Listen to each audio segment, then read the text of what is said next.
everyone, welcome to my channel. It's Big Bear, and today I'm gonna show you a tutorial of how to use JIT engine. This series I think is gonna contain a few episodes.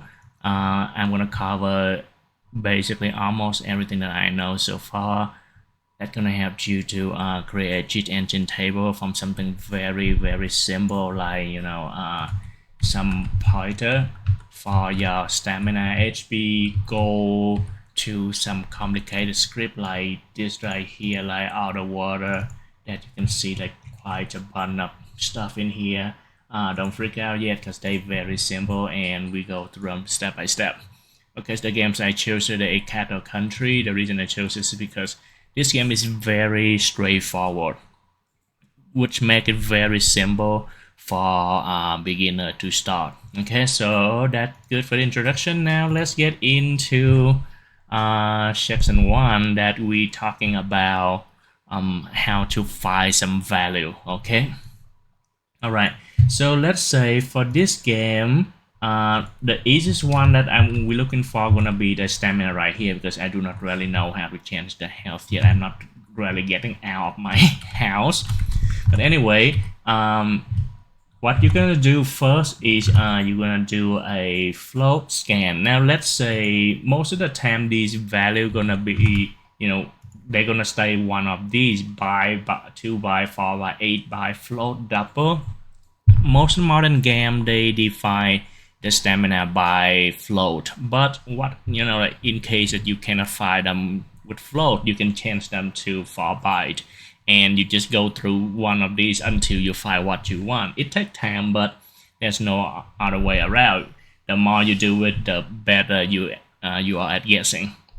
Okay, so we're gonna start with float, and I'm gonna do unknown initial value, since I do not really know, kind of like this right here, how they define. Sometimes it's like 10, sometimes it's 100, sometimes it's like 10,000, right? We don't know, so we do an unknown scan value, and we have about 160 million result in there. So I'm gonna try to change my stamina by doing some work, right? And then I know that after I hit that, my stamina going down. I do not really know like it going down by how much, I just know it going down. So I'm gonna do a decrease value scan. Okay, right here I put my hotkey in there, but you can always kind of click over here and choose whatever you want in this list right here. Okay, so again, since I know that my stamina reduced, I do a reduce scan in here. Now I go back to the game, walk back and forth, but I didn't do anything. So I know that I didn't change my stamina value. So I'm gonna do an unchanged value scan.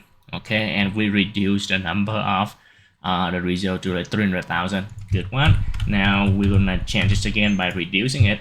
Okay, so I know that I just reduce it one more time, right? So we reduce it, and now we go down to 45,000. Good one. Reduce one more time and do another scan. Now we go down to 2,000. Awesome. Reduce one more time and do another reduce scan. Now we go down to 106. Awesome. Walking back and forth, but I didn't do anything, so this should be unchanged.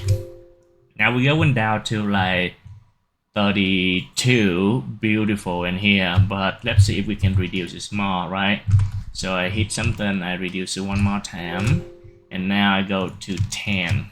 All right, so I do not really know which one is which in this list over here, but at least we had only 10 results in here, right? So let's try to one by one and see how our luck going. So I'm gonna change the first one in here to like maybe half of it, right?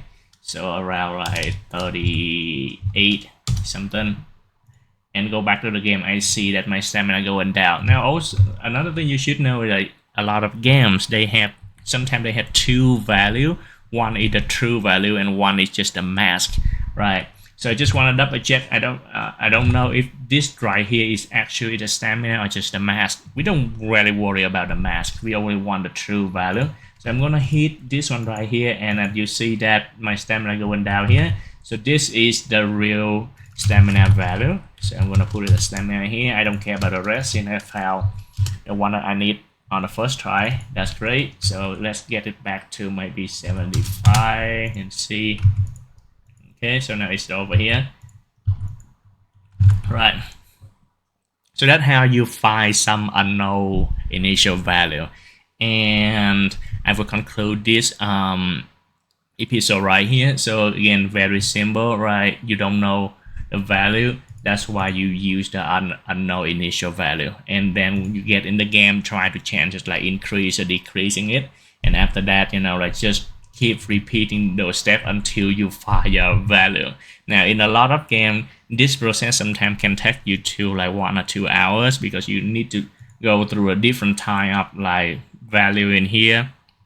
And then, like when you try to freeze or change the value, sometimes you change something weird and then crash the game. Do it again. That's how I do all of my table. It all like test and trial. This is not really a quick way to do this. You just get better at guessing the more you do it. Okay, so thank you for watching, and I will see you in episode 2.